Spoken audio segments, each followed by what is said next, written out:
leading practices, develop functional roadmaps, effective plan and execute to plans and organize and measure performance. Clifford has managed consulting engagements to a wide variety of industries, such as industrial products, heavy engineering, textiles, chemicals, CPG, telecom, financial services, among others. Clifford? So, ladies and gentlemen, good evening. Firstly, congratulations on the 4th anniversary. Congratulations to all of you. The initial years of any such organization are always difficult, and I guess the support that all of you all have given is what's taken it so far.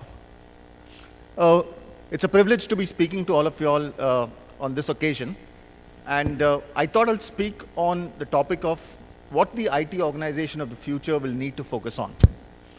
All of you all, the collective experience in this room in the area of IT is so much that I don't need to talk about the current challenges, the future plans and so on. I thought I'll be a little more futuristic, look a little ahead and talk about what I see as the organization's challenges going forward.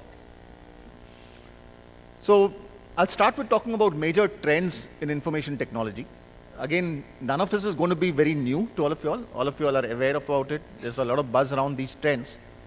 And keeping with the spirit of the 4th anniversary, I'll limit myself to only 4 trends. Should you have me here for your silver jubilee, I promise I won't follow that principle. I'll go on following that. I will talk about evolving businesses, because in addition to the trends that we're seeing in IT, business is also evolving, IT ecosystem is also evolving. So what challenges does those pose, what opportunities do those pose for the CIOs? And lastly, is your organization ready? So that's really what I want to cover in this time. The 4 areas that I'm going to talk about are the area of social business. Okay, what our organizations are getting connected, and how is it that we are leveraging this. I'm going to talk about analytics, cloud, and mobility. These are the 4 areas I'm going to talk about. Let me start with the first one. Social business is all about collective intelligence. Okay, we are working in a connected world, and are we leveraging the wisdom of the connected world? Now, we know in business that product life cycles are coming down, the need for newer products is increasing. Customers are getting more demanding, they're asking for a lot more. And at the same time, we see that employees are distributed, dispersed in various locations. How do we leverage the knowledge, the insight, the intelligence of all these individuals sitting in various locations and bring about the collective intelligence? Now, collective intelligence can help you in enhancing the business outcomes when you tap the untapped potential of this vast variety of individuals sitting in various places. Our research has shown that you can use collective intelligence to enhance the business outcomes in 3 areas. One is you can discover new ideas, you can share new ideas within the organization. The second is where you can augment the capacity and capability of the organization and also balance the workload. And the third is where you can forecast and increase the effectiveness of the forecast. Having said that, collaboration and within the organization is so important, but also we have seen that almost 80% of the organization, 78% to be precise, haven't really done a good job of collaboration. And this is a study that we did with the HR leaders, the CHROs, as we call them. And they said that, yeah, we recognize this is a very important thing for organizations, but we haven't been able to harness the untapped knowledge that is there within the organization to bring out this potential. We haven't been able to do so.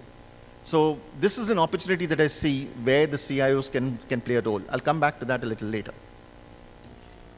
I'll give the example of a company called Threadless and how they're using social business very effectively.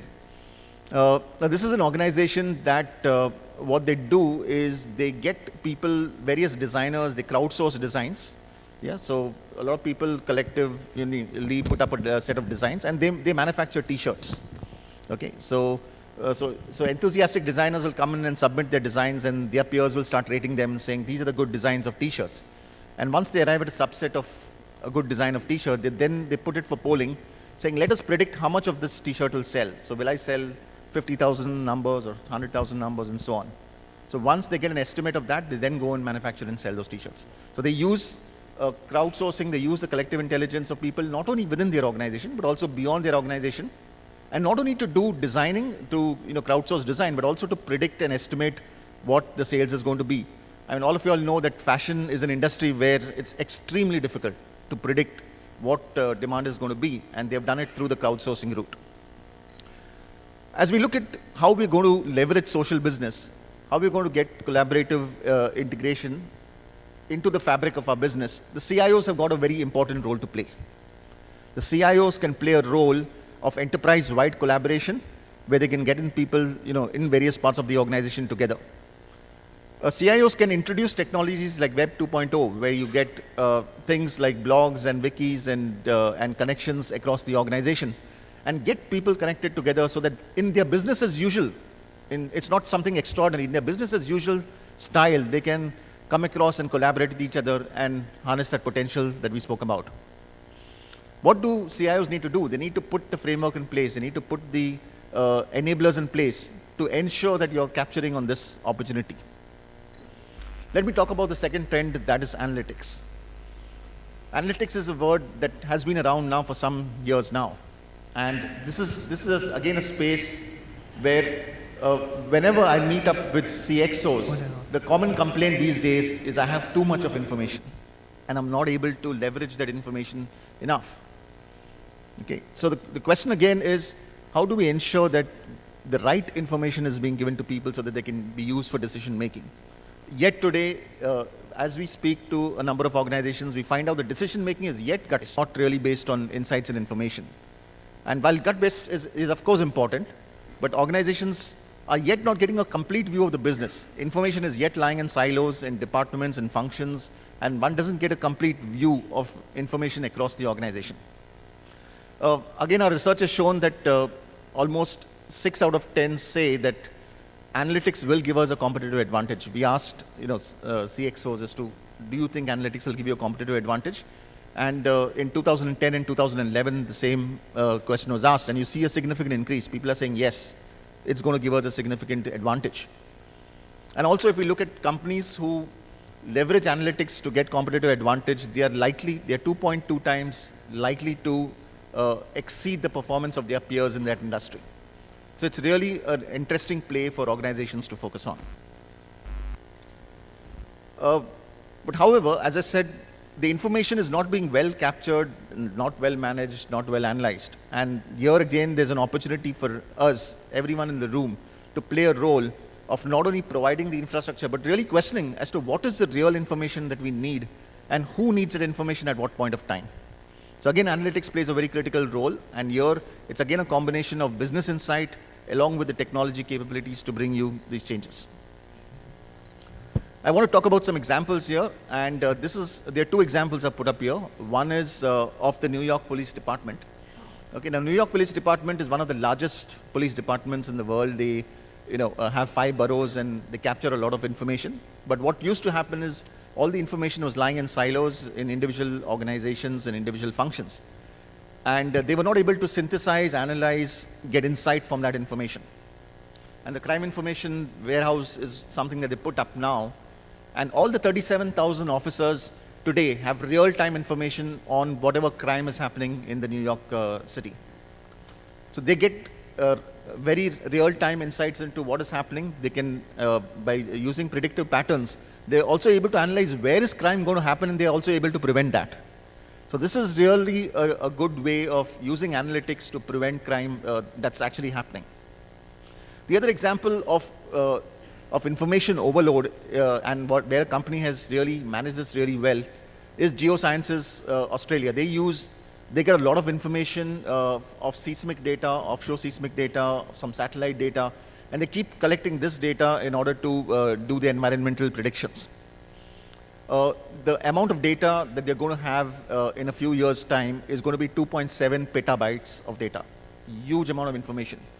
When they try to analyze that information, and if any specific request comes in, it used to take them months before they can come out with an answer. And using smarter technologies in terms of robotic retrieval, robotic storage, they were able to now reduce it to days. So now if someone has a specific query, some government agency has a specific query, they're able to, in days, respond in terms of whatever historic information they have for the last 10 years. So this is a big leap where they can use analytics, given the vast amount of information they have, and actually make sense. Why do I say analytics is again a play where CIOs play a very critical role? Because they have a horizontal view across the entire organization. You are in the best position to identify why an organization takes suboptimal decisions because they operate in silos, because there are handoffs from function A to function B.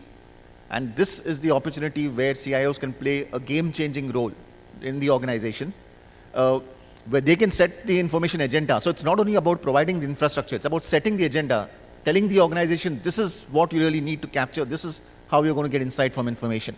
And this is where, again, I see the CIOs playing a very critical role. I move to the third trend, and the third trend is that of cloud. Again, it's a trend that has been around for very long. And when we did a study and we asked respondents about, what is the level of adoption of cloud, 7 out of 10 said they're doing something about cloud. In fact, almost half the CIOs said that whenever they take an IT decision, they first look at the cloud option and then evaluate other options as well. And from 3 years from now, this is going to be, 9 out of 10 CIOs said they're going to evaluate cloud options. So while all of us have apprehensions about cloud and, the maturity levels and so on, this thing is here to stay. In fact, there's an analysis that was done which said that the cloud market is going to reach $241 billion in 2020. So this is here to stay, and this is a trend that one needs to look at. It's a trend you cannot ignore. It's either you take a conscious decision of what am I going to do, what my cloud strategy is going to be. It's about getting, and this is something about cloud that's very interesting. It's about how can you leverage the potential of the cloud to make certain things that could not be possible in the past, whether it is collaborating across the value chain, whether it is in providing quicker information, whether it's in speeding up, reducing the gestation time and the time it takes to get information. So there's a whole host of things you can do with cloud, and one needs to be really decide as to what role you're going to play in this. I thought I'd take an example of a B2C kind of an environment where cloud is playing a very role. This is a very critical role. This is Amazon's Cloud Drive. Okay. It's not only, cloud doesn't only provide you the connectivity, the infrastructure, it also has a different role. You could also have a good customer experience by using cloud, and Amazon Cloud Devices Drive is one such example, where you have space where you can upload all your content out there, and irrespective of whichever device you use that to download your content again. Okay. In IBM, we also use a lot of cloud. In fact, in the stall behind, we've got one of the demos out there is on Smarter Cloud. How do you use Cloud Smart? So I do urge you all to visit that and see what's on offer out there. Again, cloud seems to be more a CIO domain thing, but increasingly we're finding a lot of business leaders are very interested in knowing about cloud. The reason for that is, in the past, whenever they went to the CIO and asked them as to when can I expect this project to get delivered, it used to be months and months and months. And now they've heard fancy things about cloud, that with cloud I can get this in weeks again instead of months. And that's why there's a lot of interest within the business community. And again, here it's up to the CIOs to understand how to leverage cloud in the organization. You can leverage cloud in three ways. You can optimize the use of information technology using cloud, as we call the optimizer strategy. You can be the innovator strategy, where you link in people across the value chain and use cloud for that. Or you can be a disruptor. You can create new markets, you can create new models, you can disrupt the industry using cloud as well. That's what's happened in some of the cases, like the music industry and other industries. The fourth trend, the last one of my four, is that of mobility. Now, this is a reality. We're seeing it across the world. Mobile is something that's happening across various devices. So it's device independent. It's not only PCs. People are accessing it through music systems. They're accessing it through music players, through smartphones, and this is exploding. So mobility is really exploding, and that's really the other trend that we need to think about. Again, one of the survey, and I'm leaning a lot on the surveys that we've done in the past. We looked at what is the adoption of digital content. And we've seen across various areas, whether it is reading newspapers online or buying things online or whatever content, social networking and so on, the use of mobility has actually reached a threshold which Malcolm Gladwell in his book Tipping Point speaks about the tipping point, where he says the tipping point is a point which is like a boiling point where even a small difference can actually make a huge impact, can have a huge impact. So mobility has also reached that stage where more than half the people, and it's not only geeks, it's not only the youngsters, the Gen Y that we speak about that is using mobility, it's also people across the spectrum. More than half the people are now using mobility devices to connect up anywhere, anytime. And this is again an opportunity for us to use and see how we can leverage this in our organizations. Example, we have Globe Telecom again. They recognize the fact that different people are going to use different services, and they've built an ecosystem and an architecture which can allow different people at different points of time to come and access anything. So this is how they're trying to capitalize on the mobility issue. The question again, like all the other three trends, what is the role of the CIO in this entire thing? The role of the CIO is to look at it holistically and say, how is my organization going to transform digitally? Okay, I have a physical presence, I have a physical way of working. Digital transformation is an area where CIOs can play a very critical role. Again, there are opportunities of building competitive advantage. Can you do something today which others are not doing and will take time to catch up? That's the opportunity space that a CIO needs to look into. I spoke about these four trends, and if you see the common thing across these four trends is the CIO has got a role to play which is even bigger than what they did in the past. In fact, some people may say that I'm expecting them to do a role which some of their peers, some of the other CXOs may be doing today. And that is very true.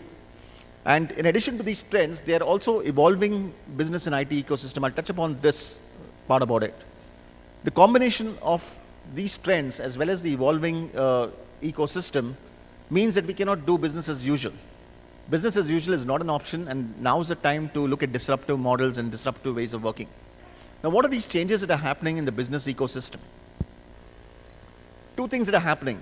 When I look back 10 years back, when I spoke to business users, I realized that they didn't understand anything of IT.